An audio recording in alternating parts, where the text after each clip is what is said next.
You had Aditi at your home, sir. ಇವತ್ತು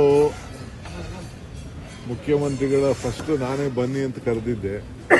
ಇಲ್ಲ ನೀನು ಮೊದಲು ನನ್ನ ಮನೆಗೆ ಬಾ ಅಂತ ಹೇಳಿದರು. ಸೊ ಅವ್ರ ಮನೆಯಲ್ಲಿ ನಮ್ಮ ಬ್ರೇಕ್ಫಾಸ್ಟ್ ಅವ್ರು ಹೇಳ್ದಂಗೆ ವೆಜಿಟೇರಿಯನ್ ಬ್ರೇಕ್ಫಾಸ್ಟ್ ಆಯಿತು. ಇವತ್ತು ನಮ್ಮ ಮನೆಗೆ ಅವ್ರನ್ನ ಆಹ್ವಾನಿಸಿದ್ದೆ. ಸೊ ಬಂದು ನಾವು ಇಬ್ಬರೂ ಕೂಡ ಭಾಳ ಸಂತೋಷದಿಂದ ಬ್ರೇಕ್ಫಾಸ್ಟನ್ನು ನಮ್ಮ ಮನೆ ಬ್ರೇಕ್ಫಾಸ್ಟು ಅವ್ರು ಮೈಸೂರದೇ ಬ್ರೇಕ್ಫಾಸ್ಟ್ ಅದು. ಯಾಕೆಂದ್ರೆ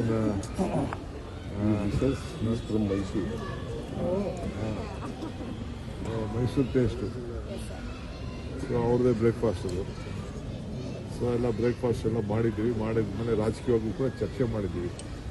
ನಮಗೆ 4 MLC seat announcement ಮಾಡಬೇಕಾಯ್ತು. So Surjewala ತಾವು ನಾವಿಬ್ಬರು ಸೇರಿ ಮಾತಾಡಿದ್ದೀವಿ. ಒಂದು ಸೀಟ್ ಬಗ್ಗೆ ಸ್ವಲ್ಪ ಅವ್ರದ್ದೇನೋ ಇತ್ತು, ಕೆಲವು ಲೀಡರ್ಸ್ಗಳ ಹತ್ರ ಮಾತಾಡ್ತಿದ್ದೀನಿ ಅಂತ ಇದಕ್ಕೆ ಅನೌನ್ಸ್ ಮಾಡಬೇಕಾಯ್ತು. ಪ್ಯಾನಲ್ನ ನಾವಿಬ್ಬರು ಮಾತಾಡ್ಬಿಟ್ಟು ನಮ್ಮ ಲಿಸ್ಟ್ನ ಕಳಿಸ್ಬಿಟ್ಟಿದ್ದೀವಿ.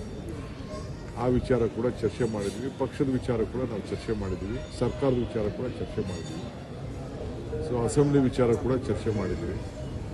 ಚರ್ಚೆ ಮಾಡಿ ನಾವು ಯಾವ ರೂಪರೇಷೆಗಳನ್ನು ತರಬೇಕು, ಶಾಸಕರಿಗೆ ಸಂದೇಶ ಕೊಡಬೇಕು, ಯಾವ ರೀತಿ ಹೋರಾಟ ಮಾಡಬೇಕು, ಅವ್ರು ಏನೇನು ವಿಚಾರಗಳನ್ನು ತರ್ಬೋದು ಅನ್ನೋದು ಈಗಾಗಲೇ ಮುಖ್ಯಮಂತ್ರಿಗಳು ತಿಳಿಸಿದ್ದಾರೆ.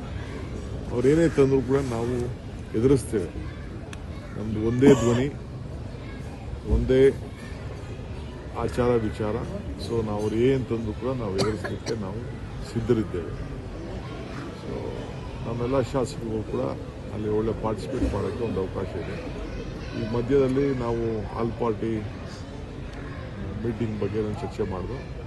8ನೇ ತಾರೀಕು ಬಹುಶಃ ಹೋಗೋದು, ಡೆಲ್ಲಿಗೆ ಹೋಗ್ಬಿಟ್ಟು ವಾಪಸ್ ಬಂದ್ಬಿಡೋದು ಅನ್ನೋಂಥ ನಾವು ಲೆಕ್ಕಾಚಾರ ಇಟ್ಕೊಂಡಿದ್ದೆ. ಯಾಕೆಂದ್ರೆ ಅವ್ರಿಗೂ ಜವಾಬ್ದಾರಿಯನ್ನು ಕೊಡಬೇಕು. ಯಾಕೆಂದರೆ ಕಾವೇರಿ ಇದು ಜಡ್ಜ್ಮೆಂಟು ಬಂದಿದೆ.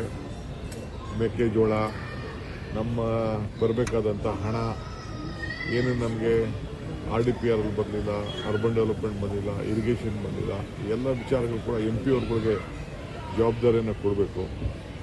ಸೊ ನಮ್ಮ ಅಪೋಸಿಷನ್ ಲೀಡರ್ಸ್ನೂ ಕೂಡ ಕರ್ಕೊಂಡು ಹೋಗ್ಬೇಕು ಅಂತ ನಾವು ತಿಳ್ಕೊಂಡಿದ್ದೇವೆ. 3 ಜನ ಇದ್ದಾರೆ, ಅಪ್ಪರ್ ಹೌಸು, ಲೋಯರ್ ಹೌಸು ಮತ್ತು JDS ಅವನು ಕೂಡ